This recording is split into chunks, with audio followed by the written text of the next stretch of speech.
வணக்கம் மக்களே, இன்னைக்கு நம்ம கந்தர் அலங்காரம் பாடல் 3 விளக்கம் தான் பார்க்க போறோம். முருகனோட சக்தி எவ்வளவு பெரியதுன்னு ரொம்ப அழகா ஆழமா சொல்ல வராரு இந்த பாடல் மூலமா. முதல்ல இந்த பாட்டோட பாடல் வரிய நான் படிச்சிடுறேன். தேரணி இட்டு புறம் எரித்தான் மகன் செம் கையில் வேல் கூரணி இட்டு அணுவாகி கிரௌஞ்சம் குலைந்து அரக்கர் நேரணி இட்டு வளைந்த கடகம் நெளிந்தது சூர்பேரணி கெட்டது தேவேந்திர லோகம் பிழைத்ததுவே. முதல் வரியோட விளக்கத்தை பார்க்கலாம் வாங்க. தேரணி இட்டு புறமெறி தான் மகன். முருகன் யாருன்னா சாதாரண தெய்வம் கிடையாது. 3 அசுர நகரங்களையே சுட்டு அழிச்ச சிவபெருமானோட மகன்னு சொல்றாரு. அந்த 3 அசுர நகரங்கள்னா என்ன தெரியுமா? ஒரு காலத்துல தாரகன், வித்யன்மாலி, கமலாட்சன்னு 3 பயங்கர அசுரர்கள் இருந்தாங்க. அவங்க சாதாரண அசுரர்கள் இல்லையா, கடும் தவம் பண்ணி யாராலும் சுலபமா கொள்ள முடியாத வரம் வாங்கிட்டாங்க. அதோட நிற்காம வானத்துல, பூமியில, ஆகாயத்துலன்னு 3 பறக்கும் நகரங்களையே உருவாக்கிட்டாங்க. இதுக்குதான் திரிபுரம்னு பேரு. இந்த 3 நகரங்களும் தனித்தனியா இருக்கும். 1000 வருஷத்துக்கு ஒரே ஒரு நொடி மட்டும் நேர்கோட்டுல அலைனாகும்.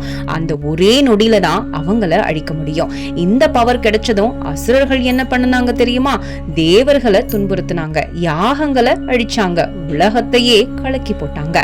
அப்போ எல்லா தேவர்களும் சிவபெருமான சரணடைஞ்சாங்க. சிவபெருமான் என்ன பண்ணினாரு தெரியுமா? ஒரே ஒரு அம்பு, ஒரே ஒரு நொடி, ஒரே ஒரு பார்வை. அந்த அம்பு பாய்ந்ததும் 3 நகரங்களும் ஒரே நேரத்துல சாம்பலா போச்சு. இதுக்குதான் திரிபுர சம்ஹாரம்னு சொல்வாங்க. அப்போ அருணகிரிநாதர் என்ன சொல்றாரு? இப்படி 3 அசுர நகரங்களையே அழிச்ச சிவபெருமானோட மகன் தான் முருகர். அப்பாவே இப்படி சக்தி உள்ளவர்னா மகன் எவ்வளவு பவர்ஃபுல்லா இருப்பார்னு சொல்லணுமா? அதான் நமக்கே தெரியுமே. இப்போ அடுத்த வரியோட அர்த்தத்தை பார்க்கலாம். செங்கையில் வேர் கூரணி அப்படின்னா முருகனோட செம்மையான கையில இருக்கிற வேலை தான் குறிக்கிறாரு. அது சாதாரண ஆயுதம் கிடையாது. அது ஒரு நொடியில எதிரியையே முடிச்சிடுற சக்தி கொண்டதுன்னு இந்த வரி மூலமா அருணகிரிநாதர் சொல்றாரு. அடுத்த வரி அணுவாகி கிரௌஞ்சம் குலைந்தரக்கர். கிரௌஞ்ச மலைன்னு ஒரு பெரிய, யாராலும் உடைக்க முடியாத மலை. முருகர் அந்த வேல் எரிந்ததும் அந்த மலை அணு அணுவா சிதறி போச்சு. அசுரர்களோட தைரியமோ அகம்பாவமோ அங்கேயே நொறுங்கிடுச்சு. அடுத்த வரியோட அர்த்தம் என்னன்னா, நேரணி இட்டு வளைந்த கடக நெளிந்தது சூர். இதோட விளக்கம் பாத்தீங்கன்னா, சூரபத்மன் என்ன பண்ணினாரு? தப்பிக்கணும்னு உடம்ப வளைச்சு ஓடி ஒளிய முயற்சி பண்ணினாரு இல்லையா?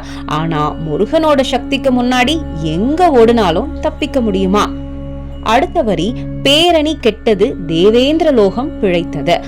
அசுரர்களோட பெருமை முழுசா அழிஞ்சது. ஆனா தேவர்கள் உலகம் அது மீண்டும் பாதுகாப்பு பெற்றது. நல்லது காப்பாற்றப்பட்டு தீமை முழுசா ஒழிக்கப்பட்டது. இந்த பாடல் மூலமா நம்ம என்ன தெரிஞ்சுக்கலாம் அப்படின்னா, அகம்பாவம் மழையா இருந்தாலும் முருகர் வேல்பட்டா அணுவா உடையும். தீமை எவ்வளவு பெருசா இருந்தாலும் நல்லதுக்காக முருகர் எப்பவுமே துணையா இருப்பாரு. இந்த கந்தர் அலங்காரம் பாடல் 3 விளக்கம் உங்க எல்லாருக்குமே தெரிஞ்சிருக்கும்னு நினைக்கிறேன். நம்ம பாட்டா படிக்கிறத விட ஒவ்வொரு பாட்டோட வரி விளக்கத்தோட, ஒரு இமேஜினேஷனோட நம்ம இந்த பாட்டை பாடும்போது அதனோட முழு அருளும் நமக்கு கண்டிப்பா கிடைக்கும். முருகர் அருள் எல்லாருக்குமே இந்த கலியுகத்துல கண்டிப்பா கிடைக்கும். வெற்றிவேல் முருகனுக்கு அரோகரா.